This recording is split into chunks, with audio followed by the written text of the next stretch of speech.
यसरी नेतृत्व सुदूरपश्चिमको पुर्याउँदा पनि राणा थारू फेरि पनि हेपा र चेपामा पर्ने, फेरि पनि अन्यायमा पर्ने, फेरि पनि हामी अन्याय सहनु पर्ने, फेरि पनि षड्यन्त्र हामीले चाहिँ बिहोर्नु पर्ने, यस्तो विभेद हामी सहँदैनौँ। त्यस कारणले उहाँहरू सुदूरपश्चिमकै हुनुको नाताले हामी फेरि पनि आशावादी छौँ।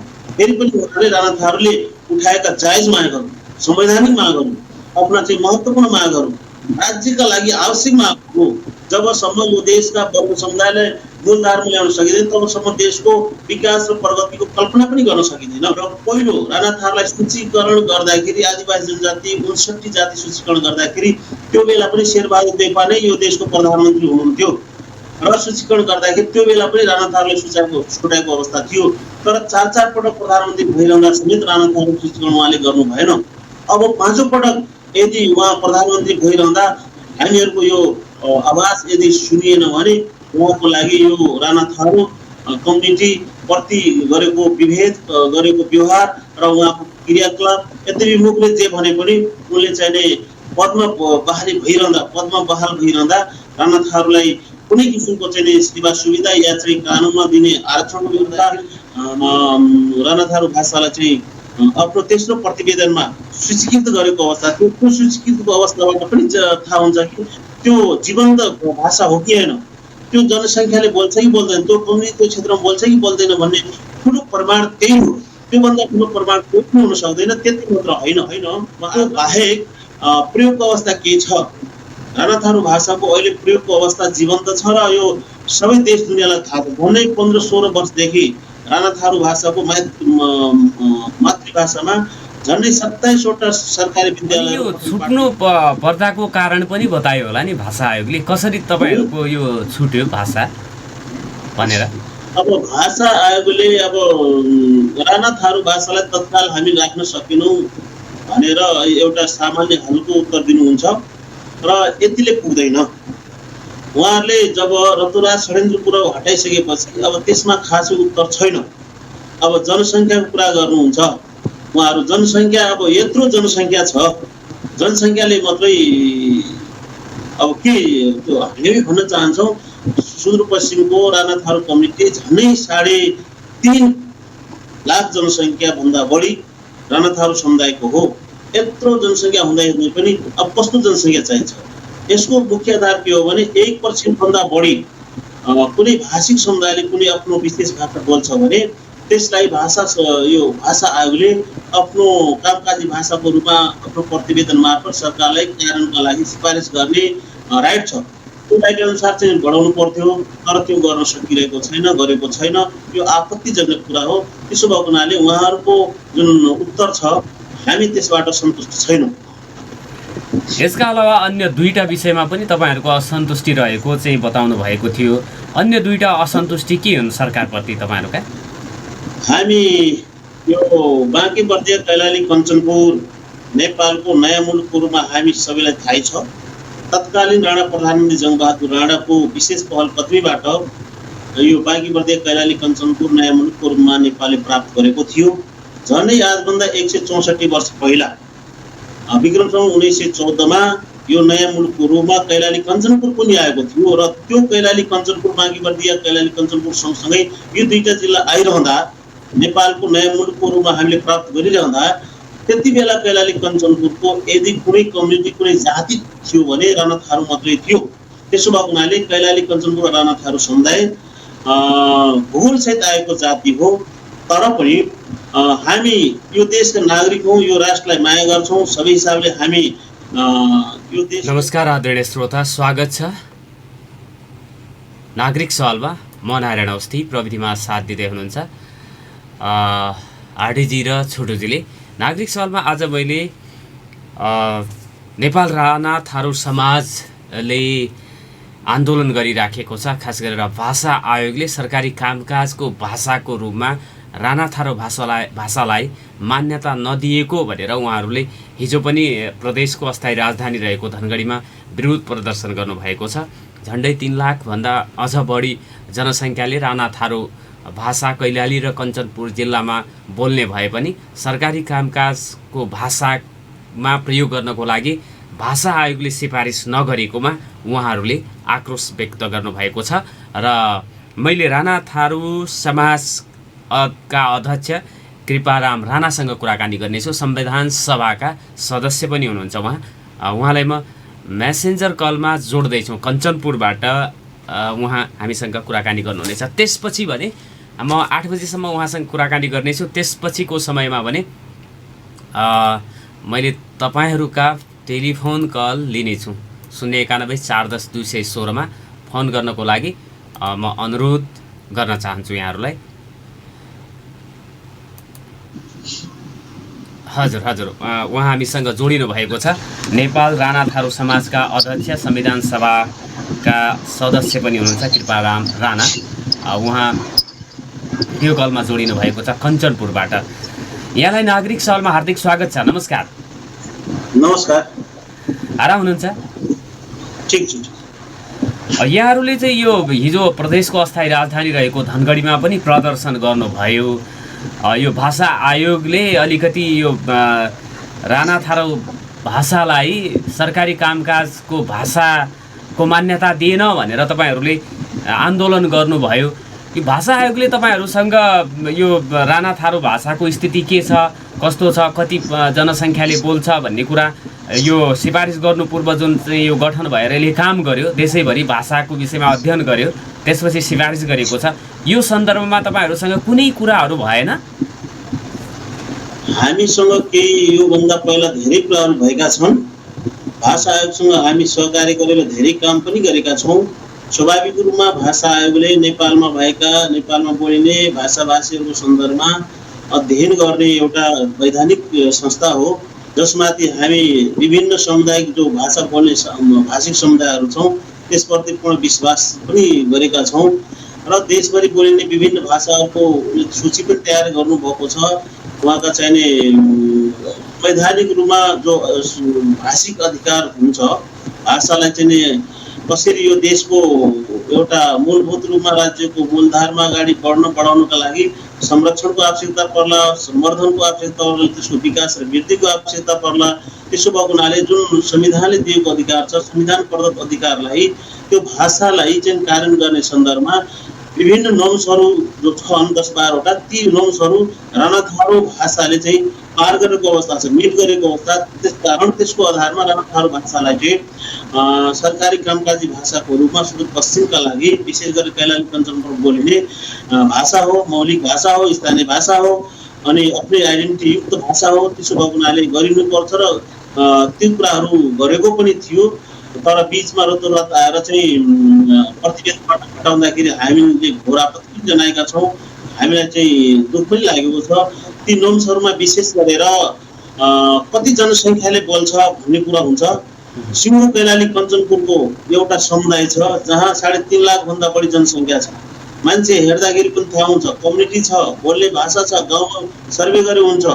र भाषा राणा थारू भाषाको 2076 सालमा भाषा आयोगले आफ्नो तेस्रो वार्षिक प्रतिवेदन बुझाइरहँदा राणा थारू भाषाको बारेमा अध्ययन गरेको थियो र विशेष गरेर लालझाडी गाउँपालिका जो चाहिँ राणा थारू स्पेशल क्लस्टर हो, यो देशको एउटा जातीय क्लस्टरका रूपमा लालझाडी गाउँपालिका राणा थारूको बाहुल्यता भएको, झन्डै 80-90-95% राणा थारूको बाहुल्यता भएको जो क्लस्टर छ, त्यो क्लस्टरमा अध्ययन गरेर, त्यो पालिकामा अध्ययन गरेर गर्दाखेरि राणा थारू भाषालाई चाहिँ आफ्नो तेस्रो प्रतिवेदनमा सूचीकृत गरेको अवस्था थियो। त्यो सूचीकृतको अवस्थाबाट पनि थाहा हुन्छ कि त्यो जीवन्त भाषा हो कि होइन, त्यो जनसङ्ख्याले बोल्छ कि बोल्दैन, त्यो कम्युनिटी त्यो क्षेत्रमा बोल्छ कि बोल्दैन भन्ने ठुलो प्रमाण त्यही हो।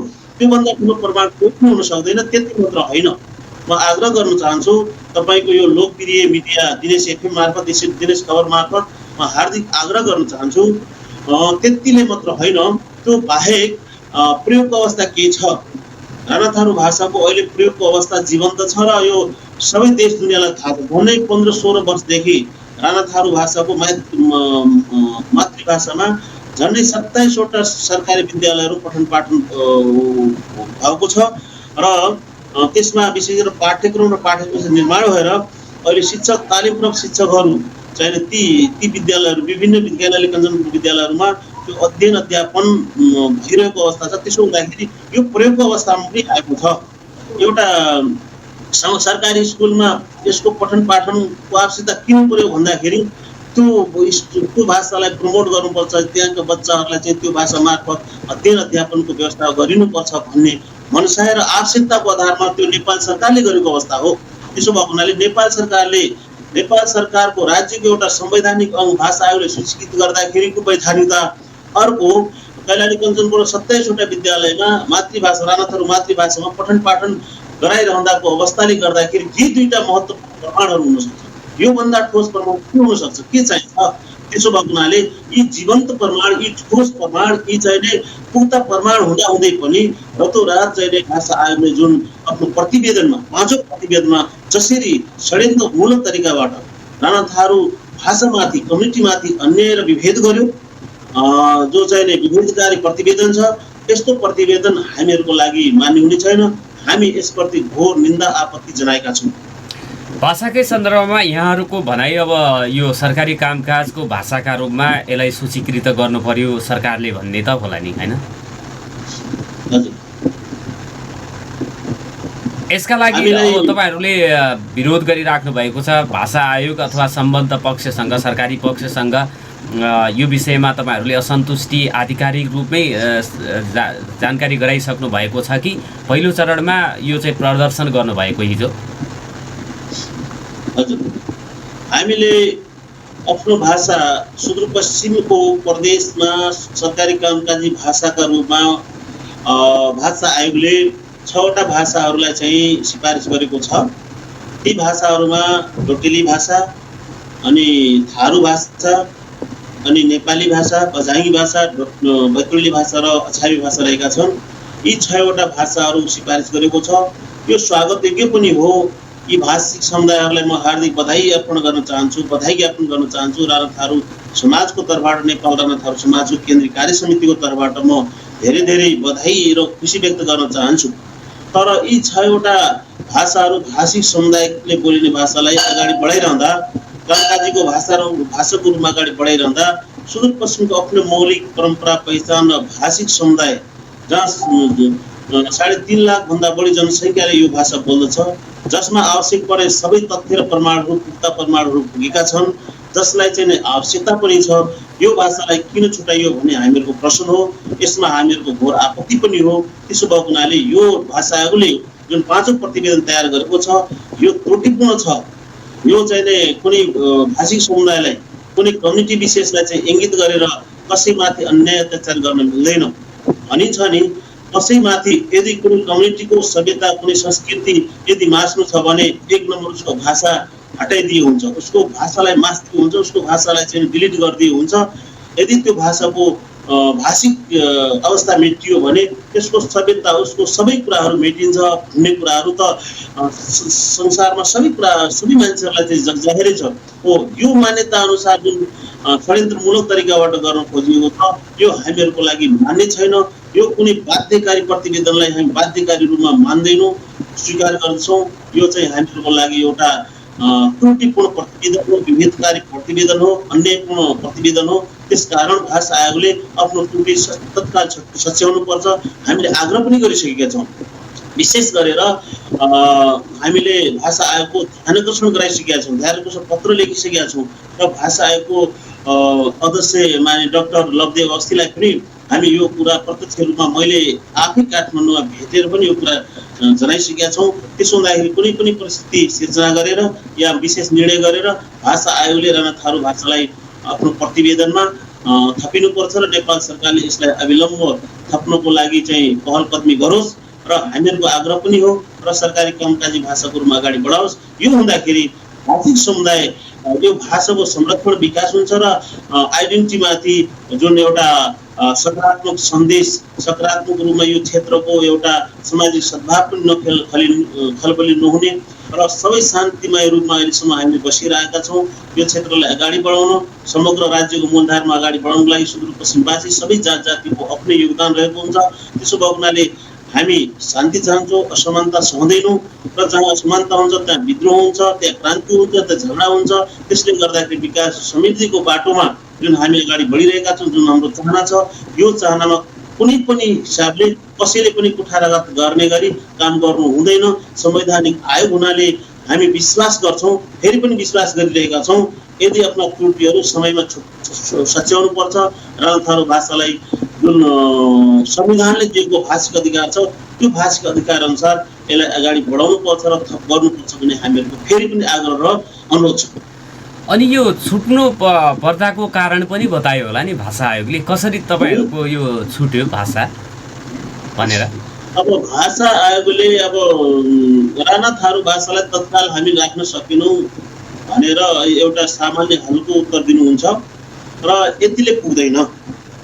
उहाँहरूले जब रतुराज षड्यन्त्रपुर हटाइसकेपछि अब त्यसमा खासै उत्तर छैन। अब जनसङ्ख्याको कुरा गर्नुहुन्छ उहाँहरू, जनसङ्ख्या अब यत्रो जनसङ्ख्या छ, जनसङ्ख्याले मात्रै अब के त्यो हामी भन्न चाहन्छौँ सुदूरपश्चिमको राणा थारू कम्युनिटी झन्डै 3.5 लाख जनसङ्ख्याभन्दा बढी राणा थारू समुदायको हो। यत्रो जनसङ्ख्या हुँदै पनि अब कस्तो जनसङ्ख्या चाहिन्छ? यसको मुख्य आधार के हो भने 1% भन्दा बढी कुनै भाषिक समुदायले कुनै आफ्नो विशेष भाषा बोल्छ भने त्यसलाई यो भाषा आयोगले आफ्नो कामकाजी भाषाको रूपमा आफ्नो प्रतिवेदन मार्फत सरकारलाई कार्यान्वयनका लागि सिफारिस गर्ने राइट छ। त्यो राइट अनुसार चाहिँ बढाउनु पर्थ्यो, तर त्यो गर्न सकिरहेको छैन, गरेको छैन। यो आपत्तिजनक कुरा हो। त्यसो भएको हुनाले उहाँहरूको जुन उत्तर छ हामी त्यसबाट सन्तुष्ट छैनौँ। यसका अलावा अन्य 2टा विषयमा पनि तपाईँहरूको असन्तुष्टि रहेको चाहिँ बताउनु भएको थियो। अन्य 2टा असन्तुष्टि के हुन् सरकारप्रति तपाईँहरूका? हामी यो बाँकी बर्दिया कैलाली कञ्चनपुर नेपालको नयाँ मुलुकको रूपमा हामी सबैलाई थाहै छ। तत्कालीन राणा प्रधानमन्त्री जङ्गबहादुर राणाको विशेष पहल कदमीबाट यो बाँकी बर्दिया कैलाली कञ्चनपुर नयाँ मुलुकको रूपमा नेपालले प्राप्त गरेको थियो। झन्डै आजभन्दा 164 वर्ष पहिला विक्रम सम्वत 1914 मा यो नयाँ मुलुकको रूपमा कैलाली कञ्चनपुर पनि आएको थियो र त्यो कैलाली कञ्चनपुर बाँकी बर्दिया कैलाली कञ्चनपुर सँगसँगै यो 2टा जिल्ला आइरहँदा नेपालको नयाँ मुलुकको रूपमा हामीले प्राप्त गरिरहँदा त्यति बेला कैलाली कञ्चनपुरको यदि कुनै कम्युनिटी कुनै जाति थियो भने राणा थारू मात्रै थियो। त्यसो भएको हुनाले कैलाली कञ्चनपुर राणा थारू समुदाय भूगोलसहित आएको जाति हो। तर पनि हामी यो देशका नागरिक हौँ, यो राष्ट्रलाई माया गर्छौँ, सबै हिसाबले हामी यो देशको प्रगति चाहन्छौँ र हामी पनि यसको मूलधारमा स्त्रीकरणमा अगाडि बढ्न चाहन्छौँ। तर राणा थारू समुदाय यो राज्यको नेपाल राज्यको मूलधारबाट थोरै पछाडि परेका छौँ। झन्डै 17 दशकदेखि हामी यो राज्यको मूलधारबाट वञ्चितीकरणमा परेका छौँ। भूगोलसहित आएको जाति भन्छौँ, यो हामीहरूको लागि एउटा गौरवको विषय हो, हाम्रो पहिचान पनि हो, हाम्रो चाहिँ इतिहास पनि हो र यो क्षेत्रको विशेष आइडेन्टिटी बोकेका विशिष्ट भाषा, विशिष्ट संस्कृति, विशिष्ट चालचलन, अफ्रिक सामाजिक संरचना आदि सबै कुराहरू छन्। तर पनि राज्यको मूलधारबाट हामी पछाडि परेका छौँ। मूलधारमा हामी परेका छैनौँ। हामी शैक्षिक रूपमा पछाडि परेका छौँ, हामी आर्थिक रूपमा पछाडि परेका छौँ। त्यति मात्र होइन, हामी चाहिँ राजनीतिक रूपमा पछाडि परेका छौँ। राज्यको प्रत्येक निकाय र तहहरूमा, प्रत्येक अङ्गहरूमा राणा थारू कम्युनिटीको उपस्थिति छैन, प्रतिनिधित्व छैन। त्यसो भएको हुनाले राज्यको मूलधारमा ल्याउनुका लागि यो देशको एउटा नागरिक समृद्ध नेपाल सुखी नेपाली भित्र यो नारालाई सार्थक बनाउनुको लागि अर्कोतिर संविधानले दिएको संवैधानिक अधिकारहरूलाई चाहिने प्रत्याभूति हुने गरी नेपाली जनताले प्राप्त गरेको संवैधानिक अधिकारलाई राणा थारू समुदायले पनि आफ्नो संवैधानिक अधिकारको उपभोग गर्न चाहन्छ। त्यसो भएको हुनाले संविधानभित्र रहेर बनेका जति पनि कानुनहरू छन् यो संविधान विषयहरूमा आग्रह गर्न चाहन्छु। 2072 सालमा निर्माण भएको जो संविधान छ त्यो संविधानमा विभिन्न आन्दोलनबाट स्थापित जो मागहरू थिए, मुद्दाहरू थिए, त्यसमा रिफ्लेक्सन भएका छन्। विशेष गरेर 2007 सालदेखि 37 सालसम्म भएका विभिन्न चरणका आन्दोलनको बारेमा म चर्चा गर्दिनँ, तर ती आन्दोलनबाट प्राप्त गरेका उपलब्धिहरू थिए। ती संस्थागत रूपमा, संवैधानिक रूपमा, वैधानिक रूपमा संविधान सभाबाट संविधान निर्माण हुँदाखेरि त्यसमा परेका छन्। त्यसो भएको हुनाले म आग्रह गर्न चाहन्छु विभिन्न आन्दोलनमा राणा थारू समुदायले पनि आफ्नो आन्दोलन अगाडि बढाएको थियो र 2069 जेठ 14 गते नेपाल सरकारसँग 8 बुँदे सम्झौता गरेको थियो। त्यो सम्झौता अनुसार पनि सरकारले राणा थारू समुदायलाई राज्यको मूलधारमा अगाडि बढाउने प्रतिबद्धता त्यो बेला पनि गरेको अवस्था छ, सम्झौता गरेको अवस्था छ र ती सबै कुराहरूलाई चाहिँ नि नेपालको संविधानले, संविधानको भावनाले, संविधानको परिकल्पनाले सबै कुरालाई सम्बोधन गरेको अवस्था पनि हो। त्यसको प्रस्तावनामा नै बहुभाषिक, बहुजाति, बहुसांस्कृतिक एउटा समावेशी राज्य हुनेछ, त्यो राज्यको ग्यारेन्टी गर्ने कुरा संविधानले लेखेको छ। त्यति मात्र होइन, धारा 42 मा सामाजिक न्यायको हक छ, जहाँ विभिन्न क्लस्टरहरू समुदायिक रूपमा पछाडि परेका जात र वर्गहरू छन्, ती वर्ग र समुदायलाई अगाडि बढाउने कुराको प्रत्याभूति नेपालको संविधानले गरेको छ। त्यस्तै 2043 मौलिक हक 43 मा पनि पूर्ण समावेशीको सिद्धान्त अनुसार यो राज्यलाई अगाडि बढाउने कुराको मौलिक हकको रूपमा ग्यारेन्टी गरिरहँदा एकातिर संविधानले संवैधानिक रूपमा ग्यारेन्टी गरेको अवस्था छ, अर्को आन्दोलनबाट स्थापित माग र मुद्दाहरू सम्बोधन हुने गरी अगाडि बढेको र संवैधानिकता प्राप्त गरेको अवस्था र संविधानको भावना र मर्मानुसार र राज्यको मूलधारमा ल्याउनुका लागि पछाडि परेको वर्ग समुदायलाई अब बन्ने जति पनि कानुनहरू छन् संविधानमा टेकेर बन्ने होला। ती संविधानमा टेकेर बनाइरहँदा, कानुन बनाइरहँदा सुदूरपश्चिम प्रदेशमा पनि 2टा विधेयकहरू टेबल भएका छन्। प्रदेश सभामा विशेष गरी प्रहरी सम्बन्धी एउटा विधेयक, अर्को कर्मचारी व्यवस्था र सेवा सम्बन्धी बनेको विधेयक, यी 2टा विधेयकहरू सुदूरपश्चिम प्रदेशमा टेबल भएका छन् र त्यसमा सबै जात जातिको आरक्षणको ग्यारेन्टी गरेको छ। म हार्दिक आग्रह गर्न चाहन्छु, यो देशमा महिलाको 33% को ग्यारेन्टी त्यही विधेयकले गरेको छ, दलितको ग्यारेन्टी गरेको छ, मुस्लिमको ग्यारेन्टी गरेको छ, मधेसीको ग्यारेन्टी गरेको छ, थारूको, आदिवासी जनजातिको त्यति मात्र होइन, खस आरेको समेत त्यो विधेयकले सम्बोधन गरेको छ। तर कैलाली कञ्चनपुरका आदिवासी जनजाति मूलवासी जो 167 वर्षदेखि यो राज्यको मूलधारबाट पछाडि परेका छन्, जो भूगोलसहित आएको जाति छ, यो पछाडि परेको वर्ग समुदायलाई संविधानको भावना अनुसार किन त्यहाँ सम्बोधन गरिएन, किन चाहिँ आरक्षणको व्यवस्था गरिएन भन्ने हामीहरूको त्यहाँ माग रहेको छ। त्यसो भएको हुनाले राणा थारू समुदायलाई राज्यको मूलधारमा ल्याउनको लागि आरक्षण ग्यारेन्टी गरियोस् भन्ने हामीहरूको इच्छा हो, चाहना हो। त्यसैका लागि पनि हामीले हिजो एउटा प्रदर्शन पनि गर्यौं र यो कुरा हामी नेपाल सरकारसम्म पुर्याएका छौँ। सम्माननीय प्रधानमन्त्री शेरबहादुर देउवालाई पनि हामीले यो माग मुद्दाको विषयमा जानकारी गराएका छौँ।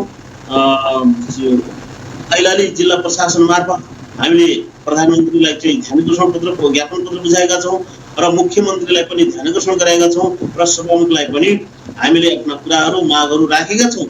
र तेस्रो माग भनेको म आग्रह गर्न चाहन्छु, शैक्षिक रूपमा पछाडि परेको कम्युनिटी हो, सबैलाई थाहा छ, आर्थिक रूपमा समेत पछाडि परिरहेको कम्युनिटी हो र सामाजिक संरचना, आफ्नै सामाजिक संरचना हामीसँग भलमन्सा पर्दा छ। हाम्रो आफ्नै चाहिँ नि सामाजिक एउटा न्यायपूर्ण सामाजिक संरचना छ र सांस्कृतिक उन्नत सांस्कृतिक विशिष्टता हामीसँग छ।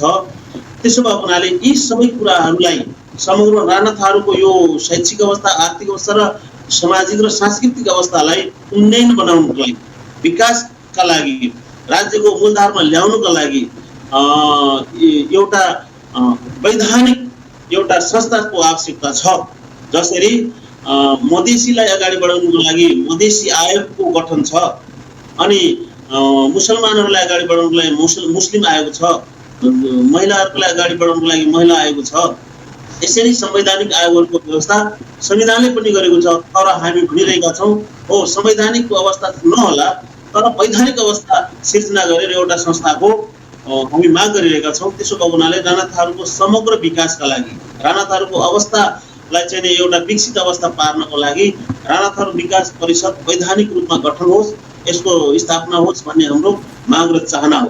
यी हाम्रा मूलभूत रूपमा 3वटा मुद्दाहरू छन्।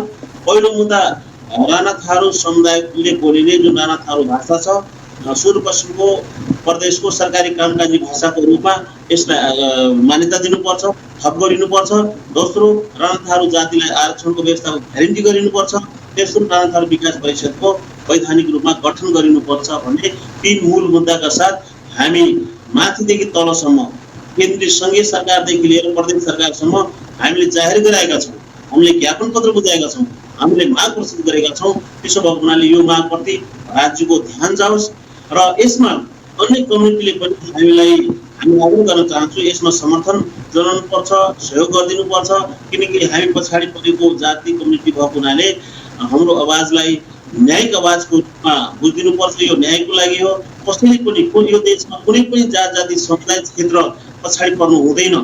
मैले एउटा कुरा त्यसमा छुट्यो, यो दुर्गम क्षेत्रको आरक्षणको व्यवस्था पनि गरिएको छ। यसरी दुर्गम क्षेत्रको आरक्षणको व्यवस्था समेत गरिरहँदा राणा थारूलाई छुट्याइरहँदा हामी आपत्ति जनाउन चाहन्छौँ। हामी अलि अनि यो राणा थारू विकास परिषद, हजुर, राणा थारू विकास परिषद भन्नुभयो, यो यसको चाहिँ सङ्घीय सरकारले गठन गर्नुपर्ने कि प्रदेश सरकारले गठन गर्दा हुन्छ? यो विशेष गरेर कैलाली कञ्चनपुरमा मात्र सीमित भएको हुनाले सङ्घीय सरकारले गठन गरे पनि हुन्छ, प्रदेश सरकारले गठन गरे जसको मार्फतमा हुन्छ त्यो हामी स्वीकार्न तयार छौँ। जहाँ गरे पनि हामीलाई त्यसले फरक पर्दैन। आम खानेकी पेड गिर्ना भने जस्तै राज्य हो, प्रदेश पनि एउटा राज्य सरकार हो, अनि केन्द्र पनि एउटा केन्द्रीय सरकार हो, राज्यकै एउटा महत्त्वपूर्ण अब निकाय हो, अङ्ग हो, सरकार राज्य हो। त्यसो भएको हुनाले जुनसुकै ठाउँमा गरे पनि त्यसले भिन्नता गर्दैन, फरक पार्दैन भन्ने हामीहरूको आशा। त्यसो भएको हुनाले हामी केन्द्रमा पनि आग्रह गरेका छौँ, प्रदेशमा पनि आग्रह गरेका छौँ। वैधानिक रूपमा संवैधानिक रूपमा कहाँ गर्न मिल्छ, कहाँ ठिक हुन्छ त्यो ठाउँमा त्यो उहाँहरूको कुरा हो। हामी यसमा धेरै इन्टरफियर यही हुनुपर्छ भन्ने कुरामा छैन। अन्तमा अब यो तपाईँहरूले जुन यो आन्दोलन गरिराख्नु भएको छ, यो निरन्तर तपाईँहरूले जुन 3वटा माग अगाडि सार्नु भएको छ, त्यो प्रत्याभूत गराउन को लागि संवाद गर्नुपर्ने हुन्छ होला। सरकारले तपाईँहरूलाई त्यो संवादका लागि बोलाउने कुराहरू को केही सङ्केतहरू पाउनु भएको छ कि अब निरन्तर रूपमा आवाज उठाइराख्ने भन्ने किसिमले तपाईँहरूले सोचिराख्नु भएको छ? के छ? स्वाभाविक रूपमा जहाँ अन्याय हुन्छ त्यहाँ आवाज उठाउनु पर्छ। जबसम्म चाहिँ नि बच्चा रुँदैन तबसम्म आमाले दुध दिँदैन भन्ने मान्यताका साथ हामीहरूको आवाज राज्यले सुनिरहेको छैन। त्यसकारण हामी बाध्य भएर आन्दोलित भइरहेका छौँ। तर अहिलेसम्म राज्य बेखबर छ। राज्य हामीलाई चाहिँ अरे ल तपाईँ आउनुहोस्, हामी कुरा गरौँ, तपाईँका मागहरूलाई सम्बोधन गर्छौँ भन्ने कुनै सन्देश, कुनै सनक, कुनै आएको छैन। हामीलाई त्यस्तो कुनै किसिमको सूचना पनि प्राप्त भएको छैन। त्यसो भएको हुनाले हामी पहिलो चरणको आन्दोलन गरेका छौँ र यो शान्तिपूर्ण रूपमा अगाडि बढाएका छौँ। यदि सरकारले हाम्रा मागहरू, हाम्रा जायज मागहरू, हाम्रा वैधानिक मागहरू, हाम्रा चाहिँ प्रक्रियागत रूपमा सम्बोधन गरिने मागहरू प्रति व्यवस्था गर्यो भने हामी आन्दोलित छौँ, आन्दोलित हुनेछौँ र शान्तिपूर्ण तरिकाले हामी हाम्रो आवाजलाई बुलन्दीका साथ अगाडि बढाउनेछौँ। यसमा पुरा सारा कम्युनिटी उठेको छ। कैलाली कञ्चनपुरमा सबै कम्युनिटी चाहिँ जुट उठेको अवस्था छ। यसरी चाहिँ आफ्नो मागप्रति व्यवस्था गरियो भने हामी जस्तोसुकै कदम पनि उठाउन तयार छौँ। कम्युनिटी भनिरहेको छ, तर पनि हामी शान्तिपूर्ण तरिकाले आफ्ना माग मुद्दा राज्यले सम्बोधन गरोस्, सरकारले सम्बोधन गरोस्, यहाँको नेतृत्वले सम्बोधन गरोस् भन्ने हामीहरूको चाहना छ। हामी एउटा कुरा गरिरहेका छौँ, हामी एउटा कुरामा आशावादी छौँ। अब यो हाम्रा माग मुद्दा कैलाली कञ्चनपुरको माग मुद्दा हो, कम्युनिटीको माग मुद्दा हो र अहिले नेपाल सरकारको प्रधानमन्त्री सम्मानित प्रधानमन्त्री शेरबहादुर देउपा पनि सुदूरपश्चिमकै हुनुहुन्छ। शेरबहादुर देउपा डेल्त्राबाट प्रतिनिधित्व गर्नुहुन्छ। उहाँको श्रीमती डाक्टर आरजु राणा त्यही कैलालीबाट निर्वाचन लड्नुहुन्छ भने उहाँहरू यो सम्बोधन गर्नुहुन्छ। यो उहाँहरूको लागि एउटा अवसर पनि हो। कम्युनिटीलाई अगाडि बढाउने, हामीले बढायौँ भन्ने ठाउँ राख्ने एउटा आधार पनि हो। त्यसो भएको हुनाले शेरबहादुर देउपालाई, यो सरकारलाई यो अन्तिम अवसर पनि हो। म आग्रह गर्न चाहन्छु नेपाली काङ्ग्रेसका लागि, यो सरकारका लागि यो अवसरका रूपमा पनि उहाँहरूले लिनुपर्छ। र पहिलो राणा थारूलाई सूचीकरण गर्दाखेरि, आदिवासी जनजाति 59 जाति सूचीकरण गर्दाखेरि त्यो बेला पनि शेरबहादुर देउपा नै यो देशको प्रधानमन्त्री हुनुहुन्थ्यो र सूचीकरण गर्दाखेरि त्यो बेला पनि राणा थारूलाई छुट्याएको अवस्था थियो। तर 4 पटक प्रधानमन्त्री भइरहँदा समेत राणा थारू सूचीकरण उहाँले गर्नु भएन। अब 5औं पटक यदि उहाँ प्रधानमन्त्री भइरहँदा हामीहरूको यो आवाज यदि सुनिएन भने उहाँको लागि यो राणा थारू कम्युनिटी प्रति गरेको विभेद, गरेको व्यवहार र उहाँको क्रियाकलाप यद्यपि मुखले जे भने पनि उनले चाहिँ पदमा बहाली भइरहँदा राणा थारूलाई कुनै किसिमको चाहिँ सेवा सुविधा या चाहिँ कानुनमा दिने आरक्षणको व्यवस्था नगरेर थारूलाई चाहिँ स्वाभाविक रूपमा राज्य मूलधारबाट उहाँले ल्याउन सक्नु भएन भन्ने कुरा, ल्याउन चाहनु भएन, यो उहाँहरूले चाहिँ विनाइ गर्नुभयो भन्ने कुरा प्रमाणित हुनेछ। त्यसो भएको हुनाले सुदूरपश्चिमको नेतृत्व भइरहँदा राणा थारू समुदाय पनि कैलाली कञ्चनपुरको हुँदाखेरि उहाँले यो भूगोल बुझ्नु भएको छ, राणा थारूको संस्कृति र अवस्था बुझ्नु भएको छ। उहाँ राणा थारूलाई चाहिँ आरक्षणको व्यवस्था किन चाहिन्छ भन्ने कुरा उहाँ प्रश्न हुनुहुन्छ। त्यसो भएको हुनाले यो सम्बोधन होला भनेर हामी चाहन्छौँ र कामना पनि गर्न चाहन्छौँ र हामी आग्रह र अनुरोध पनि गर्न चाहन्छौँ यो उहाँहरूको लागि यो 5औं पटकको यो सम्बोधन गर्ने अवस्थामा हुनुहुन्छ र सम्बोधन गरिनुपर्छ भन्ने हाम्रो आशा र अभिलाषा छ। र अर्को कुरा डाक्टर लब्देव अवस्थी उहाँ चाहिँ भाषा आयोगको अध्यक्ष हुनुहुन्छ। उहाँ पनि सुदूरपश्चिमकै संयोग यस्तो छ बैतडी मान्छे हो। उहाँले सुदूरपश्चिम बुझ्नुभएको छ, राणा थारू कम्युनिटी समुदाय बुझ्नुभएको छ, अवस्था बुझ्नुभएको छ। यसरी नेतृत्व सुदूरपश्चिमको पुर्याउँदा पनि राणा थारू फेरि पनि हेपा र चेपामा पर्ने, फेरि पनि अन्यायमा पर्ने, फेरि पनि हामी अन्याय सहनु पर्ने, फेरि पनि षड्यन्त्र हामीले चाहिँ बिहोर्नु पर्ने, यस्तो विभेद हामी सहँदैनौँ। त्यस कारणले उहाँहरू सुदूरपश्चिमकै हुनुको नाताले हामी फेरि पनि आशावादी छौँ। फेरि पनि उहाँले राणा थारूले उठाएका जायज मागहरू, संवैधानिक मागहरू, आफ्ना चाहिँ महत्त्वपूर्ण मागहरू, राज्यका लागि आवश्यक माग हो। जबसम्म यो देशका वर्ग समुदायलाई मूलधारमा ल्याउन सकिँदैन तबसम्म देशको विकास र प्रगतिको कल्पना पनि गर्न सकिँदैन। त्यसो भएको हुनाले उहाँ नेतृत्व हुनुहुन्छ, नेतृत्व बस्नुभएको छ र हार्दिक आग्रह पनि छ। उहाँ दुईटैलाई भाषा आयोगको अध्यक्षलाई आग्रह गर्न चाहन्छु। उहाँ यही क्षेत्रको नेतृत्व हुनुहुन्छ, शेरबहादुर देउपा यही क्षेत्रबाट राजनीति गर्दा गर्दै उहाँको चाहिँ नि बुढेसकाल लाग्नु भएको छ। यी अन्तिम चाहिँ राजनीतिक के अरे दिनहरू पनि छन्, वर्षहरू पनि छन् उमेरले हेर्दाखेरि। त्यसो भएको हुनाले अन्तिम यो राजनीतिक उसमा कार्यकालतिर उहाँले राणा थारूको चाहिँ नि भलाइका लागि उहाँले सोच्नुपर्छ र निर्णय गर्नुपर्छ भनेर राणा थारू सिङ्गो राणा थारू भूमि कोही गरिरहेका छन्। हवस्, कृपाराम राणाजी, हामीलाई कुराकानी गर्नको लागि समय दिनुभयो, यसको लागि म हार्दिक धन्यवाद दिन चाहन्छु यहाँलाई। धन्यवाद, दिनेश खबरलाई धेरै धेरै धन्यवाद। आदरणीय श्रोता, उहाँ हुनुहुन्थ्यो नेपाल राणा थारू समाजका अध्यक्ष एवं संविधान सभाका सदस्य कृपाराम राणा। नेपाल राणा थारू समाज अथवा राणा थारू समाजले राणा भाषालाई सूचीकृत भन्दा पनि यो सरकारी कामकाजको भाषाको रूपमा भाषा आयोगले सिफारिस नगरेको सहित अन्य दुईटा माग लिएर चाहिँ उहाँहरू आन्दोलित हुनुहुन्छ। यो विषयमा मैले कुराकानी गरेको थिएँ। यो कुराकानीलाई यहाँहरूले दिनेश खबरको फेसबुक पेजमा, युट्युब च्यानलमा गएर पुनः चाहिँ सुन्न र हेर्न सक्नुहुनेछ। अब भने छोडो व्यापारिक विश्राममा जान्छौँ। व्यापारिक विश्रामपछि तपाईँहरूले 091-410-216 फोन गर्न सक्नुहुनेछ। राणा समुदायको मान्छे हुनुहुन्छ भने पुनः यहाँहरूलाई हार्दिक स्वागत छ फोन गर्नको लागि। पुनः स्वागत छ आदरणीय श्रोता नागरिक सवालमा। अब भने तपाईँहरूका फोन कल लिनेछौँ 091-410-216 फोन गर्नको लागि अनुरोध छ यहाँहरू सबैलाई।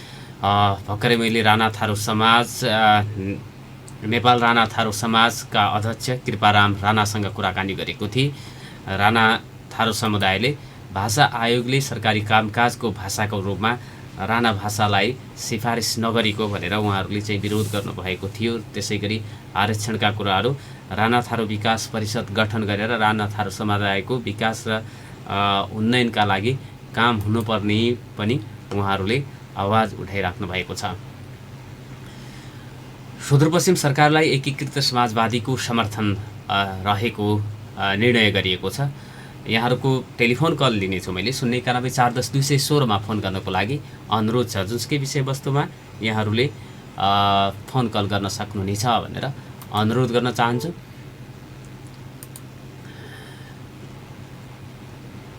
नेकपा एकीकृत समाजवादी पार्टीले सुदूरपश्चिम प्रदेश सरकारलाई समर्थन दिने निर्णय गरेको छ। सोमबार धनगढीमा बसेको संसदीय दलको बैठकले माओवादी केन्द्रको नेतृत्वमा रहेको प्रदेश सरकारलाई समर्थन दिने निर्णय गरेको हो।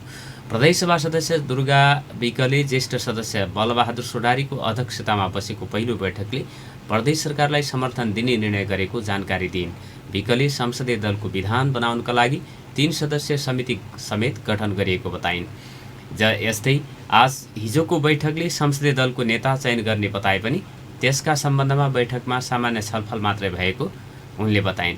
एकीकृत समाजवादीको संसदीय दलको नेताका लागि भौतिक पूर्वाधार विकास मन्त्री दीर्घबहादुर सोडारी, आन्तरिक मामिला तथा कानुन मन्त्री प्रणा जोशी, तत्कालीन नेकपा एमालेका प्रमुख सचेतक तारा लामा तामाङ लगायतका आकांक्षी रहेका छन्।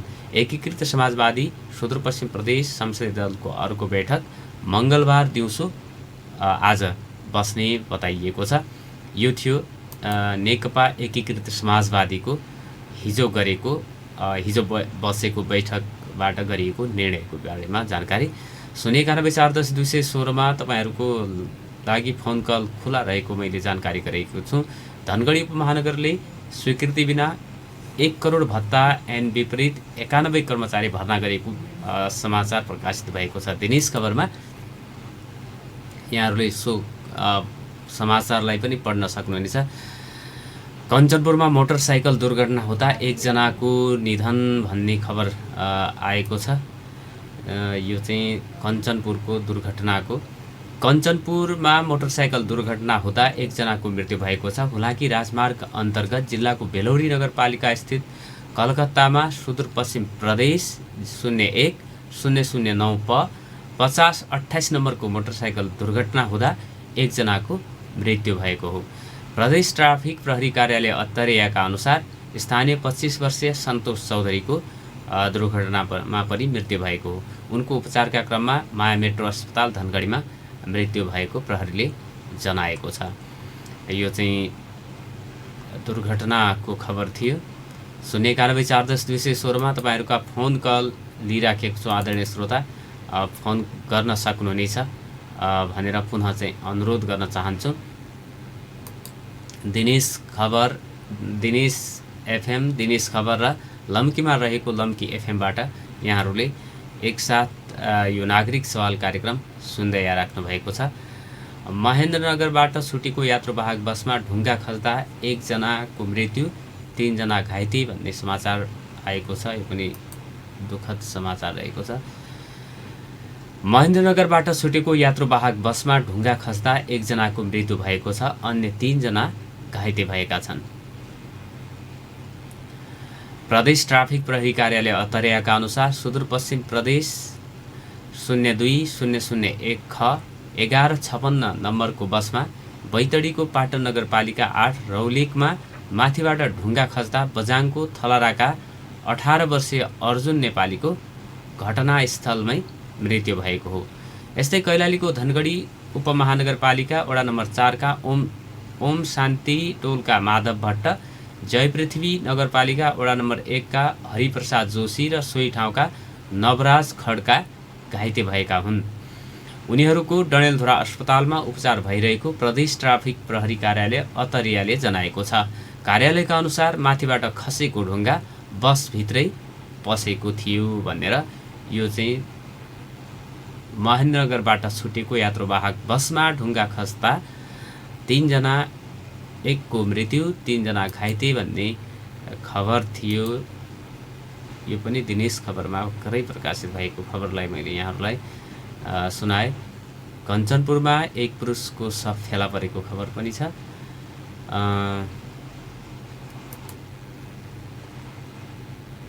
कञ्चनपुरमा 1 पुरुषको शव फेला परेको छ। सोमबार बेलुकी पहिचान नखुलेको अन्दाजी 40-45 वर्षका पुरुषको शव फेला परेको प्रहरीले जनाएको छ।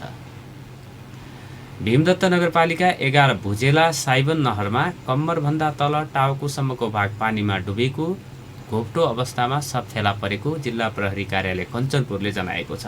प्रहरीका अनुसार मृत फेला परेका ती पुरुषले कालो ट्राउजर, खैरो सर्ट लगाएको र उचाइ 5 फिट 6 इन्च र वर्ण गहुँरो रहेको छ। शव परीक्षणका लागि महाकाली प्रादेशिक अस्पतालमा राखिएको र घटनाबारे थप अनुसन्धान भइरहेको जिल्ला प्रहरी कार्यालय कञ्चनपुरका प्रवक्ता प्रहरी नायब उपरीक्षक सिद्धराज न्यौपानेले बताएका छन्। यो पनि एउटा दुःखद खबर थियो महेन्द्रनगरको कञ्चनपुरमा भएको घटनाको। 091400216 मा तपाईँहरूको फोन कल लिनेछु मैले। यहाँहरूले फोन कल गर्न सक्नुहुनेछ। हाम्रो स्टुडियोको टेलिफोन नम्बर 091400216 रहेको छ। रहेको कुरामा जानकारी गराउन चाहन्छु र विश्वकप क्रिकेट लिग 2 मा नेपालद्वारा अमेरिका 5 विकेटले पराजित भएको एउटा सुखद समाचार छ।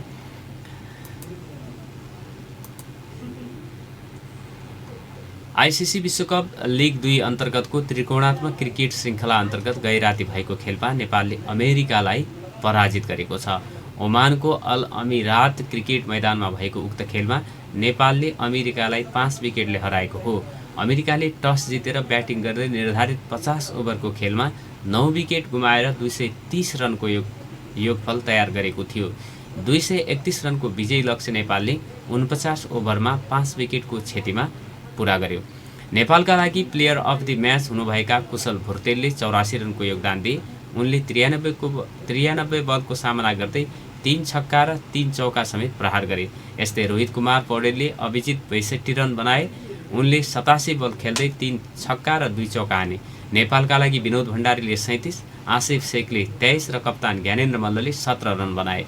बलिङतर्फ अमेरिकाका निसर्ग पटेल र नौस्टुस कन्जिगेले 2-2 तथा सौरभ नेत्राभल्करले 1 विकेट लिएका थिए।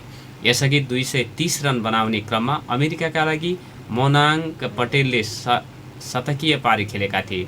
उनले यस क्रममा 114 बलको सामना गर्दै 100 रन बनाए। यसमा पटेलको 1 छक्का र 9 चौका समेत सामेल थियो।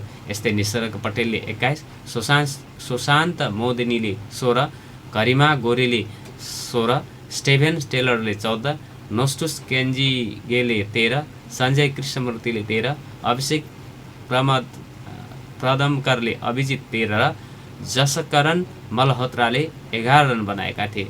बलिङतर्फ नेपालका लागि विक्रम सोम, सन्दीप लामिछाने र सुसन भारीले 2-2 तथा कुशल मल्लले 1 विकेट लिएका थिए। ओमान र अमेरिकासितको विश्वकप लिग 2 अन्तर्गतको त्रिकोणात्मक क्रिकेट श्रृङ्खला खेल्न नेपाली टोली ओमान गएको हो। ज्ञानेन्द्र मल्लले कप्तानी गरेको टोलीमा गुलसन झा, दिपेन्द्र एरी, कुशल भुर्तेल, कुशल मल्ल, विनोद भण्डारी, करण केसी, सोमपाल कामी, सन्दीप लामिछाने, पवन सर्राफ, अविनाश बोहरा, रोहित कुमार पौडेल, सुसन भारी, शरद भेसवाकर र विक्रम सोप रहेका छन्। टोलीमा मुख्य प्रशिक्षक डेभ वाटरमोर, व्यवस्थापक Mohammad Daud Ansari, technical analyst Raman Shivakoti, physio Bikram Neupane र ट्रेनर राकेश काशीभाइ गोहित रहेका छन्।